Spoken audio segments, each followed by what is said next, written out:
Alors évidemment... Bonjour à tous. On me sollicite de temps en temps pour répondre à des interviews. J'ai déjà été dans les Inrock, FHM, et je rêverais d'être un jour dans des magazines comme GQ, Rock and Folk, Hot Video, bref. Une des questions qui revient le plus souvent, c'est de savoir qui sont les personnes qui m'ont inspiré jusqu'à maintenant. Alors sans réfléchir, je dirais Baudelaire, Diderot, mais j'ai essayé de construire une réponse et je voulais le faire en vidéo. C'est pas que je trouve cette question particulièrement intéressante, c'est juste que j'ai la flemme d'y répondre à chaque fois. Donc je fais une vidéo et la prochaine fois que quelqu'un me demande « Alors Pierre, quelles sont tes sources d'inspiration ?» Je pourrais créer ce moment de gêne. « Ah donc t'as pas vu ma vidéo ?»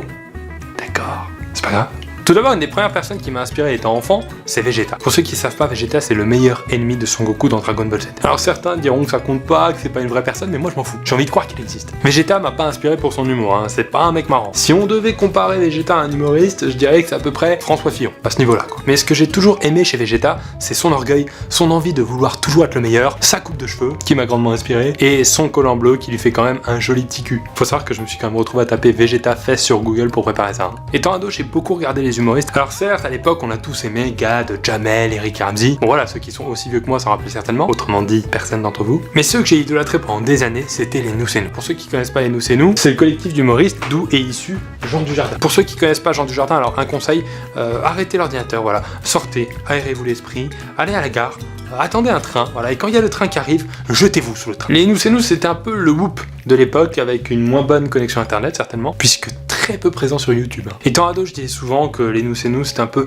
l'archétype moderne d'un contexte sociétal changeant. Oui, je suis le seul mec qui avait plus de vocabulaire étant ado que maintenant. On passe ensuite à Georges. Tonton Georges. Il y a beaucoup de choses à dire sur lui.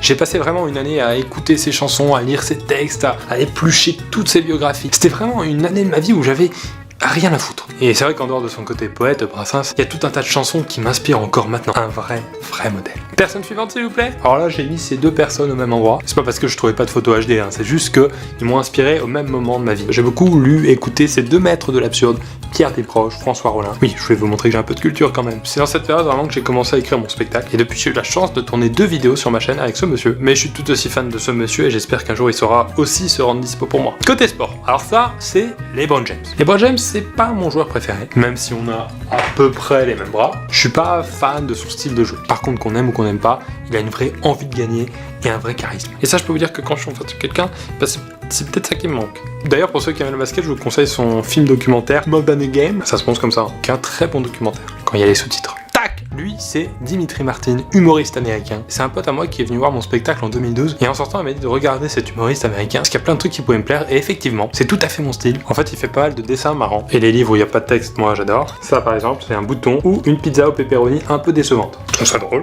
Alors, je rigole pas là parce que je la connais, mais je trouve ça drôle. Et mon préféré, c'est un zèbre réarrangé. Et totalement au hasard, je l'ai vu un jour dans un magasin quand j'étais à New York. J'étais au téléphone, je voulais prendre une photo, lui parler, et j'ai paniqué. Excuse-moi, pardon, je dois. Attends, je raccroche.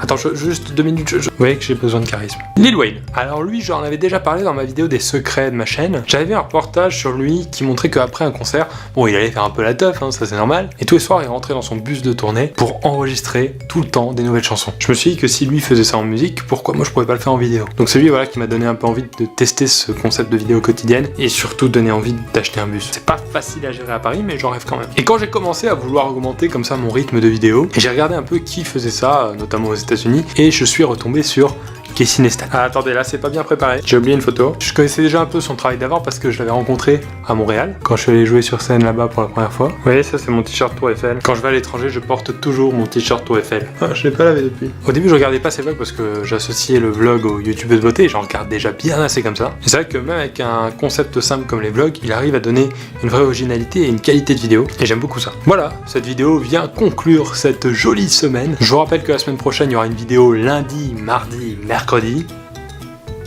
Ensuite je repars à Montréal comme il y a 2 ans pour jouer sur scène. Je vous ferai des vidéos là-bas, vous inquiétez pas, mais j'en ferai juste un peu moins souvent. C'est pas vraiment moi qui ai besoin de me reposer, je pense que c'est vous qui avez besoin de vous reposer de moi. À lundi 8h30. Merci.